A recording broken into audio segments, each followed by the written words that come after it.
So, today I want to talk about managing your career your way. So, before I go into the topic, I do have a question. Would love to hear from the audience. What are some of the words that comes to your mind when you hear the word career? Use the Zoom chat. I wish I had that pretty Mentimeter thing. Probably note for later.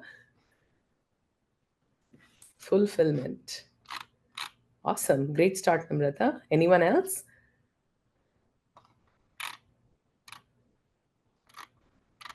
Oh, wow. Awesome. I see a lot of great ideas, right? So, fulfillment, ambition, financial independence, profession, empowering, recognition. That's great. I love that this group already has a more enriching definition of career than what I did when I started my own career. So, let me start with my own journey of my first year out of grad school. I started at Microsoft as a software developer. And the year was great. I was working with a great set of people, good set of problems. And then came time to write my own first performance review, right? And then, as usual, I went and reached out to people and asked what it takes to write the performance review. And these are some things that I heard, right? First thing, the more you write, the better your review is. And then they all started talking about how their reviews were like 10 pages long and 12 pages long. And, there is so much stuff that you need to write about. So, strike one, I did not have anything to write more than 2 pages. So, damn it. What did I do for the whole year when everybody else was writing enough to fill 9 or 10 pages? Then they said, "Oh, how much time did you spend writing your review?" I said, 3 hours.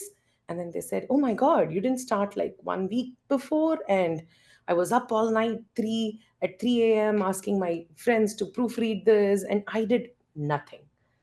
And last but not the least, they talked about this bell curve, at which point I had no idea as a new grad what this was. And they said, you'll be fit into a curve and you want to stay at least at the middle or move towards the right. And if you don't take proactive measures, there you are at the left and you're going to get a really bad review. So as I heard and started processing all of this, my natural imposter syndrome kicked in. And I was basically like, okay, that's it. My career is dead on arrival. I did nothing. I cannot fill 10 pages. I only spent 3 hours and I did not have five people proofread my review. So, what the hell was I doing? So, I went to my one on one with my manager that day and I was full of trepidation. And I told him, look, this is my first year and you're not going to see a great review because I'm new and I just want to make sure, am I done? And he was so puzzled. I would never forget the look on his face. He was like, what are you talking about? And then I told him, look, I only have 2 pages of review written. So I don't know if this is going to be a problem. How do I like find more to write? And then he said, Rukmani, if you write a single word more than 1 page, I'm not going to read it. Right? Like that's kind of what he told me. And I'm like, okay, this is such a conflicting opinion that I'm hearing everywhere. So at the end of the day, I wrote my own review, and at that point, Microsoft had a 1 to 5 rating, and I gave myself a 3 out of 5, which was I'm doing okay, but I'm not doing great. And then my manager had to write his assessment, and then he gave me a 4, which was better than a 3. And then he came and told me, I don't know what kind of dust you have in your head. You should really know that you're doing well. And this is literally the first time in my career as a manager that I am having a conversation with someone who rated themselves lower than how I rated them. So that is the story of how I started my career. And since then, many mistakes, many lessons, many learnings later, I feel like I'm at a good place where I'm at peace with myself, really, really living up to some of the adjectives that people had written in the chat about fulfillment, purpose, recognition. And what I want to talk about is how to get from here. And as I started thinking about why we are no matter what we think about our career and how our natural instincts are about doing the best that we can and showing up as the best version of ourselves, why is that performance review and other things really dictating our career? I want to call out this quote by Sheryl Sandberg, where the core of the problem is we traditionally think of career as a ladder, but it's not a ladder, right? It's a jungle gym. And why we think of career as a ladder is because we all start at grade school, where we all study, then we all write an exam, then we get a grade. If it works out, then we are going to the next level, and then we do the same thing. And then the more levels we go, the better we get. But once we are done with school, once we are done with college, then life does not work like that, right? We don't have a set syllabus, we don't have an exam, and we don't have to go get A plus and validate our success with that A plus and promotion to the next level. And that is a huge mindset that I personally got after reading Sheryl Sandberg. And since then, I've started viewing my career very differently, where it's not necessarily a one way journey of going up, but more of you're basically, it's an adventure, right? You're exploring. You are basically taking one step up, two steps down, maybe moving to the side and getting a view from the other side. And that is how I essentially view my career as. I started my career as a developer on Windows client platform at Microsoft, then moved on to work on security. Then I worked on shared experiences in Office. And while I started making some inorganic choices, what I figured was I like technical problem solving and I like working with customers. And being at the intersection of that really energizes me because I am able to connect the dots between what sells as a product and how we go build that in terms of bringing both solving technical problems and making it a viable product work. So since then, I've started working more intentionally on these problem spaces.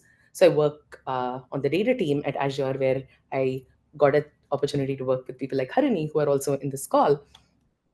And then at some point, I decided, okay, I'm done with Microsoft. I've been here forever. I want to go work at a second company. This was about 11 years.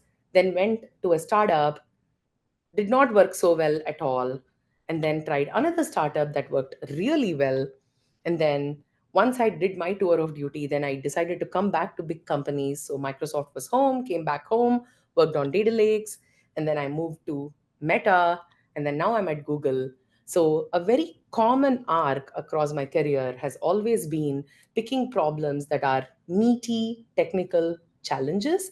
As my one of my managers used to say, why are you staying at the basement fixing plumbing pipes when you can go paint great murals out? And I'm like, I love painting murals, but I also enjoy fixing the plumbing. So that's what I do. And while while this might or might not resonate with other people, I've heard people like, oh, you switch too often, or they think the funny part is I really always feel a big kick when people say, oh, you've strategized it so well and you've planned it. I'm like, I have no idea what I'm going to be doing the next 5 years. But what I look for is, am I enjoying what I'm doing today? Am I working with great people? And of course, am I getting enough recognition and a great paycheck to go with it? And that these are the ones that dictate my career. And I want to say that that is absolutely okay. And that, in fact, takes a lot of pressure out of your head in terms of looking at that ladder, in terms of why have I not climbed to that next rung yet? And why is that person on LinkedIn changing their title? And what happened? Did I do something wrong? So that is how I want to view my career as. Now, how do you get to that driver's seat of the career? For this talk, I kind of spent some time reflecting what it is that I can actually bring back as actionable strategies. The very first thing, and probably the most difficult thing, is finding your purpose and building your branding, right? Finding your purpose, as I said, as I started meandering and trying different things, I was very excited about the technical problems and being in front of customers. And that is kind of how I put those Lego pieces together. And that's what makes me come out uh, to work every day and go to bed very happy. Once you do that, you need to build your branding, right? So what you are good at. You've heard organically people talk about you a certain way in terms of, oh, I can go to this person to get X, Y, or Z done. You want to more consciously start building your branding that way. Go, you have only 24 hours a day. Don't cast a wide net or don't be lost, but go after those problems where you really feel like you can bring your strengths and add value, and make sure that others know that you add value there, and definitely build your branding there. The second thing is, once you know what it is and once others also organically know what you're good at, then you can start demanding to sit at the table. And if there is no table, go build one, right? So I want to call out an experience here where I was working in office on where I was working on shared experiences. So I was running a lot of important identity services that basically people use to log into office and then see common set of experiences. But I was also working on a V1 experience of integrating some Bing experiences as natural language experiences in Office. So once I started doing that, there was a reorg where my role got exactly split into two. And I was asked to move to the identity side of the house because it was the more important thing. But there was a impending release that was tightly blocked on me, and I was at a moral conundrum, right? In terms of, hey, this natural experience is what really I'm excited about. And this is something that I am also a key gating factor. So, what do I do about it? So, I actually set up a one on one with my VP. And this could be a career limiting move, but I did it anyways. But then I said, look, I know that you are thinking at this level, looking at identity is the right home for moving more resources. But there is this project which is super important to Office, really differentiating. And if I am not there, this project gets canned and I need to move there, right? So, very surprisingly, my VP didn't fire me. He actually entertained my request and he asked me. Then the conversation really started switching to, okay, that's fine. But then what happens to identity, right? Then I said, I've been doing both of these. So I will carry on till you find a longer term solution, but I don't want to completely reorg and let go of this. And he really entertained that request. So I would say, once you know in your mind what you want to do, don't be afraid to go up, introduce yourself to people who might not have the level of visibility that you do, and go talk to them, and go talk to them in a way that brings data points and uh, the right explanations to get what you want, right? um, Third one, I always hear very successful people say, go find sponsors, go find sponsors. I want to be the antithesis to that, which is, I've never managed to find that one sponsor who was kind of my godparent, who took care of my career. On the flip side, I do want to say that that helped me understand that I should not be taking anything for granted. But then, how do you advance if you don't have a sponsor? Is that the end of your career? Not really, right? You have plenty of allies and mentors around, and you can go spot them, right? So, I want to talk a little bit about allies and mentors and how to make sure you have long lasting relationships with them, because they come in very handy in helping you move the ball forward along your career as well. Um, I want to call out again, there was, Microsoft has all these levels that start from 59. My 59 to 62, I never had to ask for a promotion. My managers just kept giving me. And then there was this long pause that happened at 62 where I never got to 63, right? So I used to get consistently good reviews, never had any bad blemish or anything, and yet I never got promoted. So I never thought much about it other than the fact that maybe I am doing something wrong, until there is this one tech lead who pulled me aside and said, when was the last time you asked for a promotion? And I'm like, I haven't really asked for a promotion. I thought my managers have to take care of this. And he then sat and coached me about, no, you need to go talk to your manager and you need to go talk to your skip level. Like, don't harass them, but you need to start talking about your career, right? And then he pulled me aside.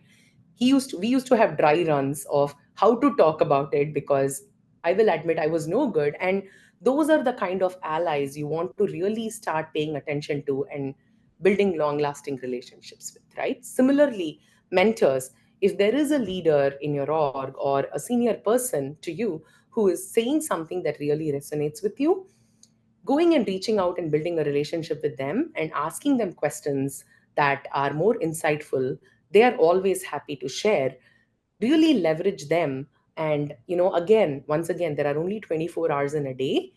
Essentially looking for people who either take a true interest in your career or you feel like you can get value out of, go build relationships with them, and they go a long way, and they can really help you give insights that can help you manage your career. And last but not the least, feedback is a very important part of career. And we really need to learn to distill feedback, right? My first and foremost mistake early on in my career is whenever I heard negative feedback, the immediate translation in my brain went, "Oh, Rukmani, you're stupid. You're good for nothing." So it really takes a while to parse that and say that feedback is not personally about me, and learning to disassociate myself and start looking at that content of what is being said is really important.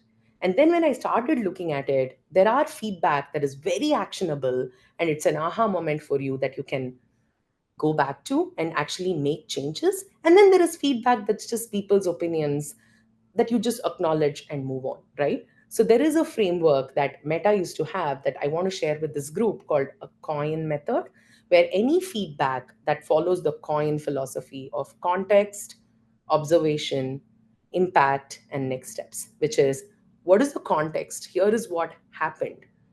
Um, and there is one example that I can share, right? So there was a team in Asia that I was working with. Somehow we didn't get along at all. And when I talked about this with my mentor, she told me, here is the context, right?